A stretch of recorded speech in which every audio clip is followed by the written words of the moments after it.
यादें नई पुरानी में आपका स्वागत है। मैं देवेश वर्मा हाजिर हूं किस्से पुराने यादें पुरानी लेकर। तुमसे हो गया है प्यार, क्या करें बोलो तो जी। बाहों में तेरी मस्ती के घेरे, मस्ती के घेरे। बड़े बड़े स्टार्स के साथ काम करने वाली चंद बेहतरीन ग्लैमरस अदाकाराओं में एक थीं परवीन बाबी।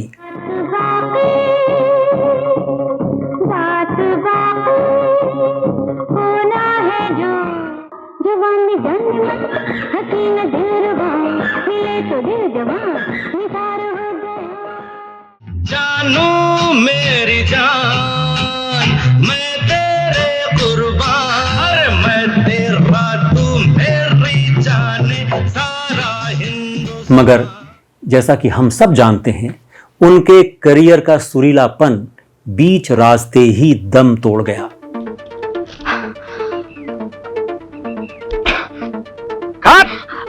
नो नो नो, ये नहीं चलेगा। अंग्रेजी में कहते हैं कि आई लव यू, गुजराती माँ बोले तने प्रेम करूं। परवीन बाबी की शख्सियत की झंकार कब और कैसे मद्धम पड़ने लगी, उनके खूबसूरत राग का नशा कब टूटने लगा, उनके साज के तार कब उलझने शुरू हो गए, और इस दुखद सच्चाई का एहसास सबसे पहले किसको हुआ और किन हालात में हुआ, आइए करते हैं बात।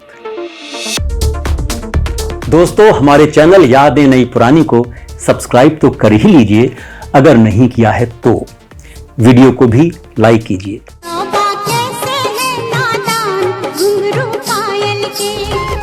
कहा जाता है कि जाने माने लेखक, फिल्म प्रोड्यूसर और निर्देशक सागर सरहदी ने पॉमेला चोपड़ा को दो नौजवान जोड़ों की एक कहानी सुनाई, जिसने उनके दिल पर इतना असर किया कि उन्होंने इसका जिक्र अपने पति यश चोपड़ा से किया।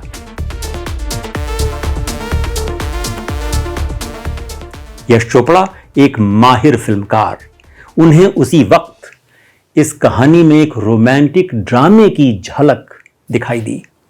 उन्होंने सागर सरहदी से कहा कि इस पर थोड़ा और काम करें। इस तरह सिलसिला शुरू हुआ अब तक की सबसे मशहूर फिल्मों में से एक, यानी सिलसिला के वजूद में आने का।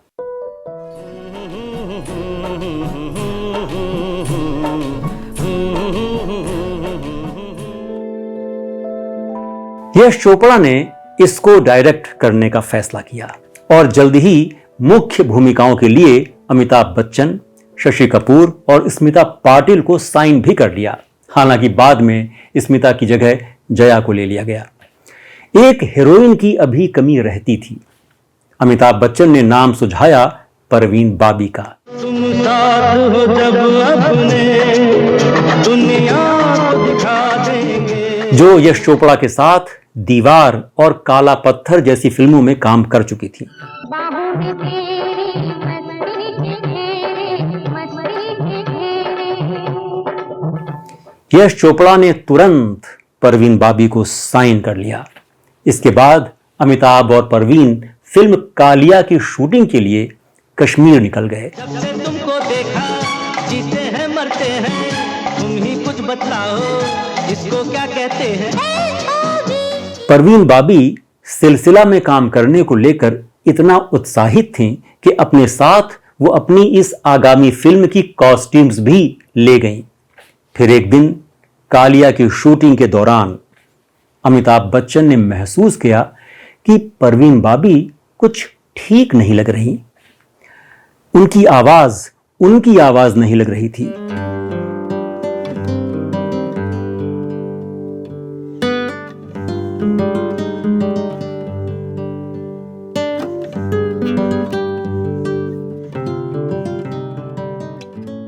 लग रहा था वो बिल्कुल सोई नहीं थी। अमिताभ बच्चन ने समझा कि परवीन बाबी की पीने की आदत का उनकी परफॉर्मेंस पर असर पड़ रहा है। उन्होंने यश चोपड़ा को फोन करके कश्मीर बुलाया।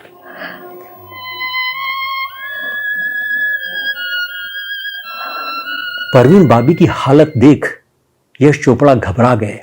उनके अंदर डर पैदा हुआ कि उनकी जल्द शुरू होने वाली फिल्म सिलसिला परवीन बाबी की इस हालत का शिकार न हो जाए। यश चोपड़ा परवीन बाबी से मिलने उनके होटल के कमरे गए और उन्हें बताया कि सिलसिला की स्क्रिप्ट में इतने बदलाव हो गए हैं कि उनके लिए अब इसमें कोई रोल नहीं बचा है। परवीन बाबी आग बबूला। उन्होंने इसका सारा दोष अमिताभ बच्चन के सर मढ़ा। कहा बच्चन ने उनका अपहरण करके उनके चेहरे के अंदर कोई चिप लगवा दी है। परवीन बाबी के अजीबोगरीब व्यवहार की चर्चा चारों तरफ होने लगी। एक पत्रकार जो परवीन बाबी का इंटरव्यू करने आया था और जिससे वो पहली बार मिल रही थी, उसको पहले तो कुछ देर वो ताकती रही, फिर कहा I have known this guy for a long time. और बाद में उसी दिन एक फिल्म मैगजीन के कवर पर परवीन बाबी की नजर पड़ी, जिस पर राज बब्बर की तस्वीर थी। उन्होंने पूछा ये कौन है? बताया गया ये राज बब्बर है जिन्होंने उनके साथ फिल्म अर्पण में काम किया था। इसके बाद भी परवीन बाबी उन्हें पहचान नहीं पाई।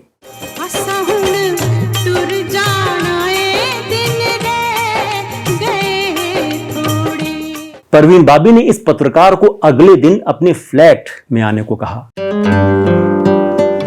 जब वो वहां पहुंचा तो परवीन बाबी ने उसे 200 पन्नों का एक पुलिंदा पकड़ा दिया, जिसे पढ़ने पर पता चला कि उसमें अमिताभ बच्चन के खिलाफ तरह तरह के और बड़े भीषण आरोप लगाए गए थे।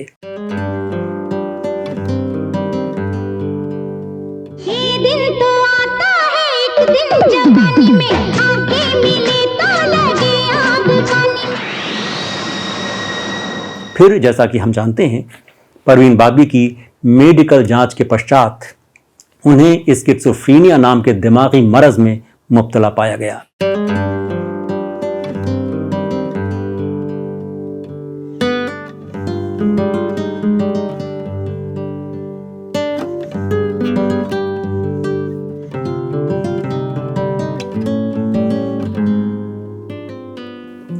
दोस्तों, हमारे चैनल यादें नई पुरानी को सब्सक्राइब तो कर ही लीजिए, अगर नहीं किया है तो वीडियो को भी लाइक कीजिए। नमस्कार।